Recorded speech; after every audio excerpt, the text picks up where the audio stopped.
Okay, baik YB. Panjang. Nak tanya lagi tapi saya rasa panjang lagi.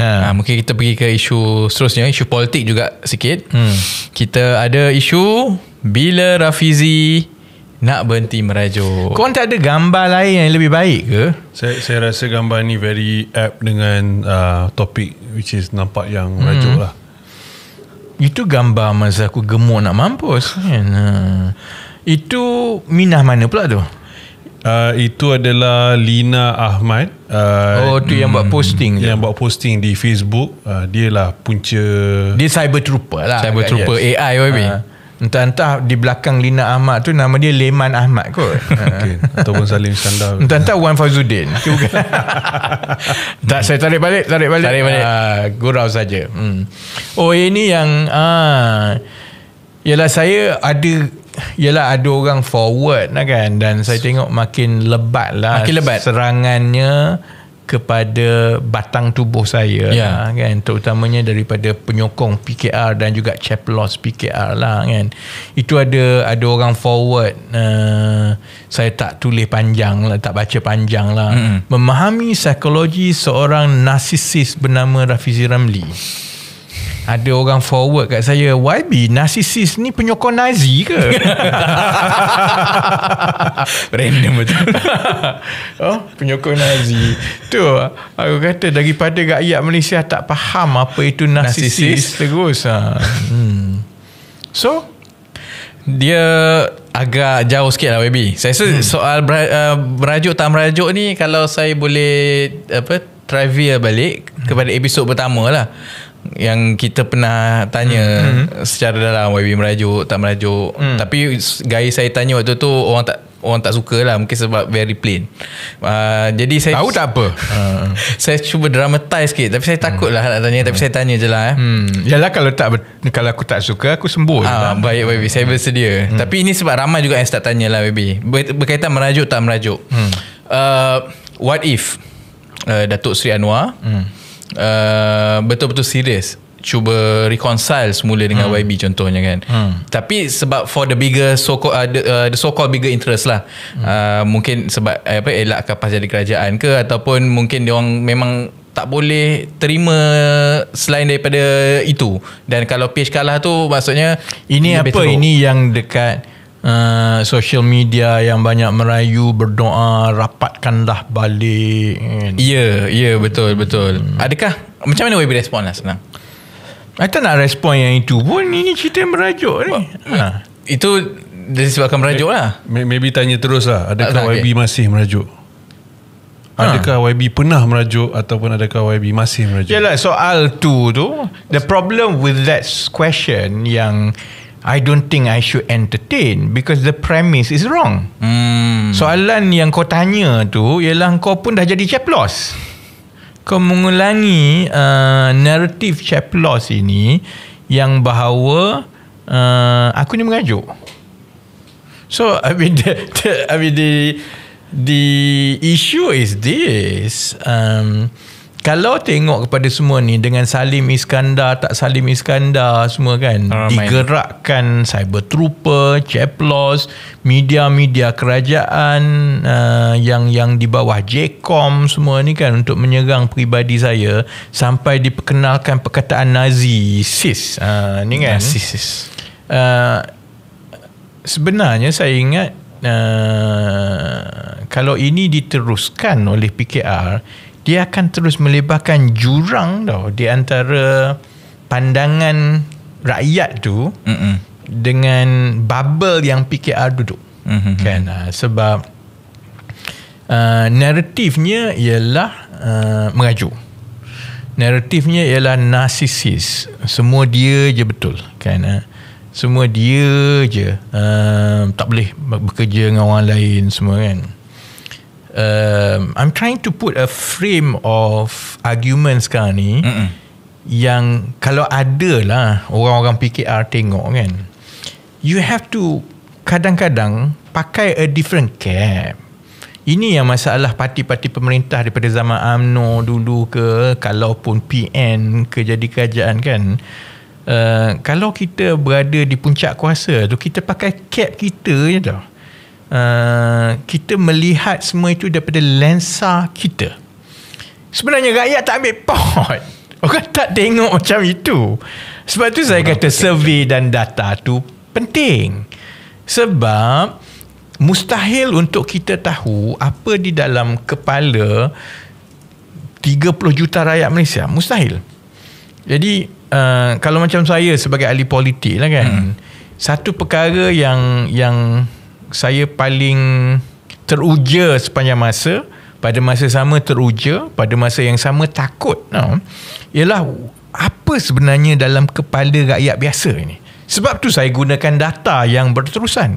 Dan data yang berterusan ini maksudnya analisa yang berterusan, sama ada melalui nationwide survey, sama ada big data analysis kepada sentiment, komen, semua tu kita kena tengok tau. Kerana bila kita buang semua ni, barulah kita tengok actually rakyat biasa ni fikir macam ini, langsung tak sama macam what I see from my perspective lah kan. So ambil cerita merajuk. Kan? Orang PKR kena berhati-hati juga tau sebab kalau saya merajuk lah kan, saya sebenarnya ada beberapa tindakan lah kan. Pertama, orang yang merajuk ni dia mesti bermula daripada dia merajuk kerana nakkan sesuatu. Dan orang politik ni nakkan sesuatu tu ialah kuasa lah. Dan dia tak compute tau. Dia merajuk tapi dia letak jawatan, dia walk out freely. Kan dia tak compute sebab yang ini akan dikecam dan caplos yang lepas ni akan makin serang Berhati-hati bila guna serangan peribadi macam narsisis, merajuk semua ni, kerana caplos semua ni budak-budak muda tau. Dia umur 20-an, 30-an. Dia tidak melalui zaman 98, zaman reformasi tu tau. Dia tidak ada di situ. Kerana kalau the same frame of arguments digunakan terhadap Datuk Seri Anwar Ibrahim, lagi bahaya. Saya bagi contoh kan. Berbalik kepada soal mengajuk ni kan. Orang mengajuk ni dia nak sesuatu. Kalau dia nak sesuatu, orang politik dia nak jawatan, dia nak kuasa. Dia takkan letak jawatan. Aku letak jawatan dah and I walk out freely. That was not the case dengan Datuk Seri Anwar dulu. Datuk Seri Anwar dipecat kerana tidak mahu meletakkan jawatan. It's just that it was not pointed out yet tau. Kan? So keadaan dia, sebab itu rakyat biasa ni dia membandingkan dua perkara ni. Here you have a person yang actually okay lah, since you don't want, I no longer have the mandate and I'm expected untuk just ikut ya, that's not me. Then okay lah, saya meletakkan jawatan, you run the thing lah. And that was not the case in 1998. Datuk Seri Anwar diminta meletakkan jawatan. Sebab dia tak nak meletakkan jawatan lah dia dipecat. Bila dia dipecat lah, maka tiba-tiba dia jadi reformasi, yang membawa kepada the next issue. Dia serang secara berterusan narsisis ni kerana dia tak tahan. Sebab dia kata dia ni kerja menyerang kerajaan sepanjang masa. Masa dia 2 tahun dalam kerajaan, dia tak ada bersuara pun. Apply the same frame of argument kepada Datuk Seri Anwar tahun 1998, lagi teruk. Sebabnya orang kata masa itu, masa aku muda umur kau kan, itulah yang orang tua-tua semua cakap kat aku, why lah you nak menghabiskan masa you ni untuk dia yang 16 tahun dia dalam kerajaan, he was part of the system, dia tak pernah bangkang. Masa judiciary crisis 1988 he was there, apa dia buat. Engkau yang tak ada kena-mengena ni, you have a good job semua, why would you do it? You don't know him, we know him. If you apply the same frame of argument on Datuk Seri Anwar, it looks even worse. Jadi sebab itu saya kata, kalau orang PKR dan juga caplos-caplos ni tidak ada daya pemikiran dan analisa yang tahapnya tinggi sedikit daripada itu, dia akan terus mendedahkan PKR kepada serangan-serangan dan pemikiran logik orang biasa yang orang PKR tak nampak tau, kerana dia tak sup. kepada batang tubuh Datuk Seri Anwar Ibrahim, kan? My answer then is the same to my answer now. Masa orang saya umur 21 kerja macam kerja gila, untuk menulis surat kepada berkempen kepada semua ahli politik di Eropah, semua pergi jumpa lobby untuk Datuk Seri Anwar, semua untuk bebaskan dia, kan?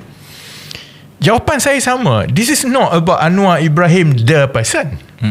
Saya membantah kerana keruntuhan credibility institusi-institusi yang ada yang disalahgunakan untuk menyelesaikan political rivalry.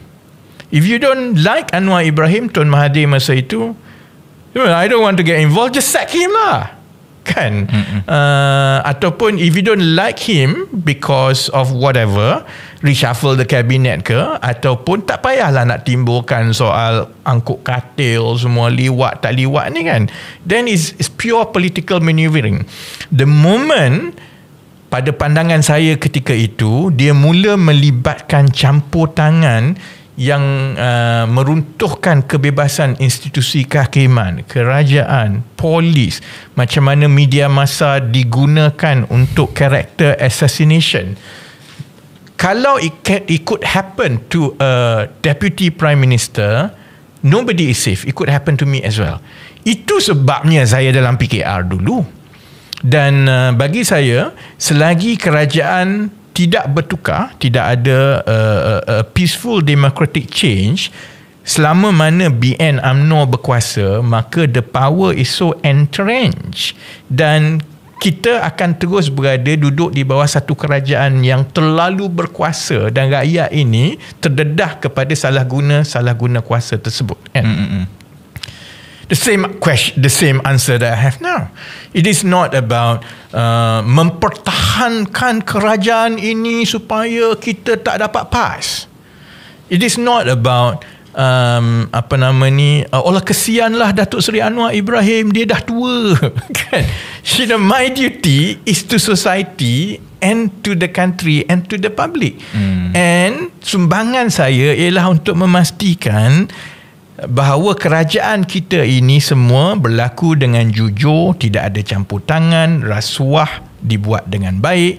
Malangnya yang jadi rasuah itu ditentang dengan baik, malangnya sekarang ini Perdana Menterinya ialah Datuk Seri Anwar, dan menjadi tanggungjawab dia lah untuk mendengar pandangan dan kritikan semua itu, supaya hasrat kita yang kita duk jerit reformasi itu daripada tahun 98 itu, kalau kerajaan ini sama ada satu penggal ke dua penggal ke, di akhir pentadbiran kerajaan ini, negara kita berada dalam keadaan yang lebih baik, lebih bebas, lebih adil daripada yang ada sebelum ini.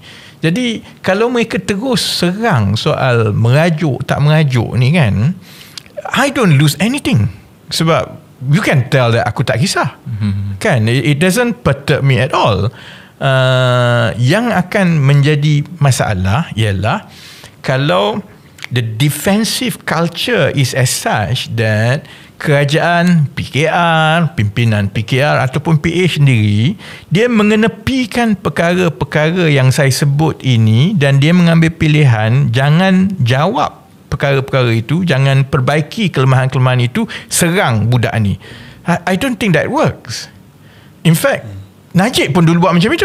Dan Najib dulu dengan cyber troopernya, kemudian dengan tangkapannya, samannya, it didn't work because ini satu perkara yang ingatan kepada saya dan ingatan kepada semua pimpinan politik di luar. Kalau saya cakap yang saya timbulkan ini tidak ada makna kepada rakyat, maka dia tak akan ada kesan kepada kerajaan, kepada siapa-siapa. Aku cakap engkau je lah. Dia tak ada kesan langsung.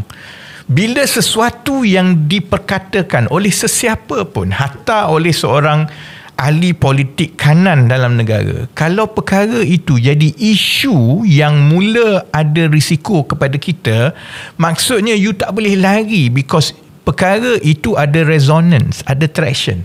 Dan sesuatu isu itu hanya ada traction kalau apa yang dia kata itu turut dipikirkan oleh rakyat.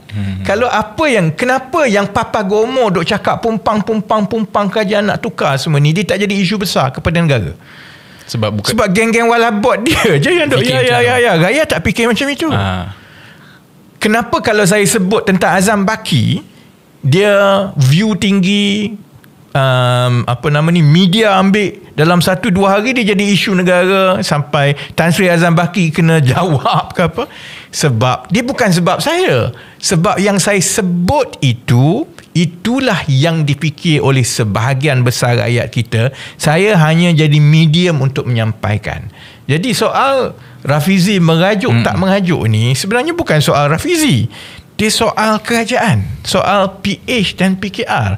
If you continue to bury your heads in the sand, then you are in trouble. Apa yang saya cuba buat ialah untuk tidak mengulangi kesilapan terutamanya pada zaman Najib yang dibuat oleh UMNO lah. Apa pun yang Najib buat, walaupun satu dunia dah cakap ni pasal YMDB ni, mereka masih lagi KJ ke siapa-siapa yang ada tu masih lagi kan. By the time Najib dah kalah, masa tu nak menyesal ke tak menyesal, tak gunalah. So lebih baik jadi budak jahat macam saya, sebut supaya semua kelemahan itu diperbaiki. Pemenangnya ialah Anwar Ibrahim dan kerajaan lah kalau mereka perbaiki, dan setiap perkara yang rakyat rasa tak selesa dengan kerajaan ini diselesaikan satu demi satu, maka akhirnya menanglah kali kedua. It doesn't make any difference to me. Saya tak tetapkan lagi pun aku nak buat apa lepas ni kan. Sekarang ni sebab ada 2 tahun sebelum parlimen bubar. But cara begini menunjukkan bahawa strategi politik yang ada dalam PKR sekarang ini adalah sangat-sangat ke laut. Baik YB, noted. Untuk mereka-mereka yang di luar untuk ambil tindakan. Kalau nak menang kali kedua. Okay, baik. Dan satu lagi benda lah yang nak tanya yang pasal bila Rafizi nak berhenti merajuk gini-gini kan. Ini juga satu, nak kata budaya PKR pun tak betul juga. Saya rasa ini budaya psyche orang kita tau. Okay, ya?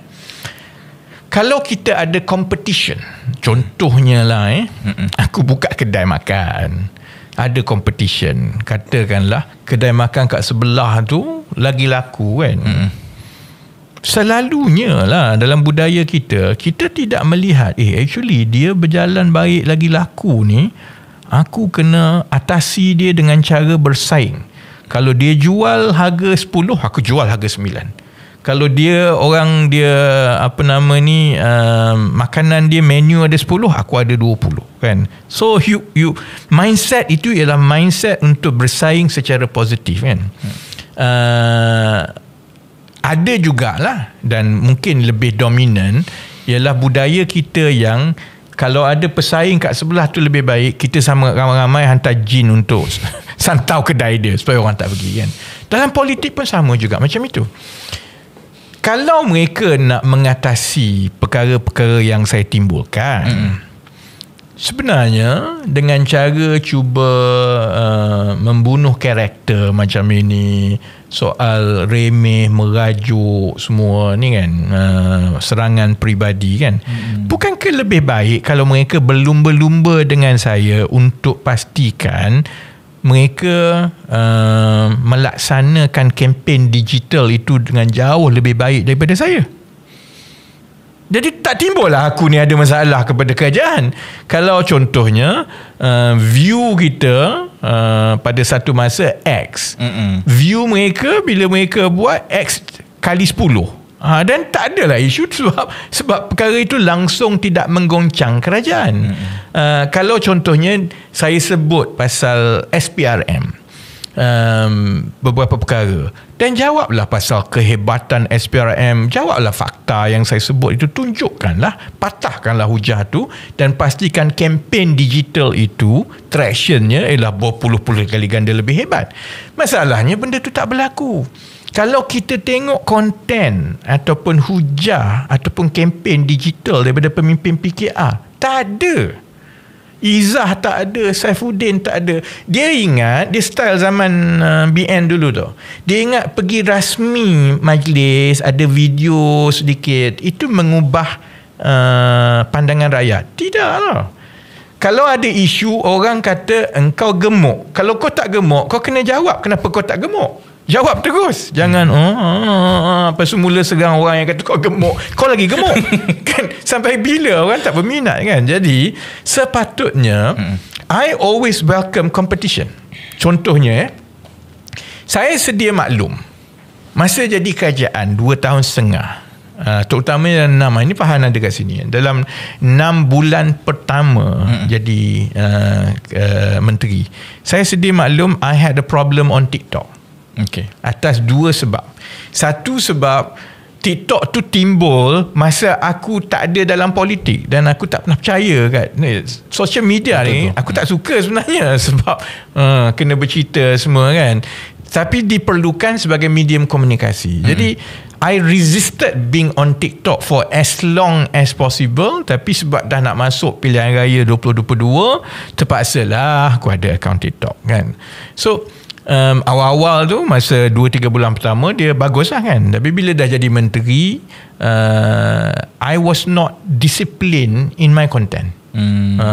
Kadang-kadang seminggu tak ada konten. Kemudian perkara itu awal-awal tu saya bersangka baik, kita kenalah mengikut saluran dia, mana yang konten yang kementerian kena buat, cara tu kan. And I suffered heavily for the first 6-7 months. Until such a time I kata enough is enough. Whatever it is, paling kurang 1 minggu aku kena ada 3-4 konten gini. And I make, it took time lah untuk kita menyesuaikan diri nak buat konten macam mana, nak menjawab macam mana kan. That's when finally I said forget about semua cerita susah payah production team nak interview semua ni, banyak masa. All I did is that setiap hari mana yang aku rasa isu besar, I will talk to my iPhone, then you pergi touch up sikit and then post. Sebab social media is a function of frequency and is a function of quality. The more contents you post, the more you get traction. The better quality content that you create, the more traction you dapat. Jadi sepatutnya tiap-tiap hari ni kita kena tengok Izzah ke Saifuddin ke Fuziah ni tiap-tiap hari menjawab, terutamanya Fahmi Fadzil. Tak ada. So bila mereka rasa panas lah melalui podcast ke konten yang saya buat ni kan, dia bukannya nak respon secara positif ataupun konstruktif. Dia nak letak racun and dia nak cuba yakinkan rakyat budak ni ialah merajuk. Masa dia dalam kerajaan dulu dia tak cakap apa. That is a very dangerous game, because the same argument macam saya sebut tadi, bila diletakkan kepada Datuk Seri Anwar Ibrahim, it doesn't look good. Dia 16 tahun dalam kerajaan. Apa skandal yang tak ada dalam kerajaan masa dia 16 tahun sampai timbalan Perdana Menteri. Sebab itu masa itu orang tua-tua semua kata engkau bodoh lah. Why? Sebab itu awal-awal hanya budak-budak muda yang menyokong Anwar Ibrahim ni, my generation. Sebab yang tua kata macam tu lah, dia 16 tahun.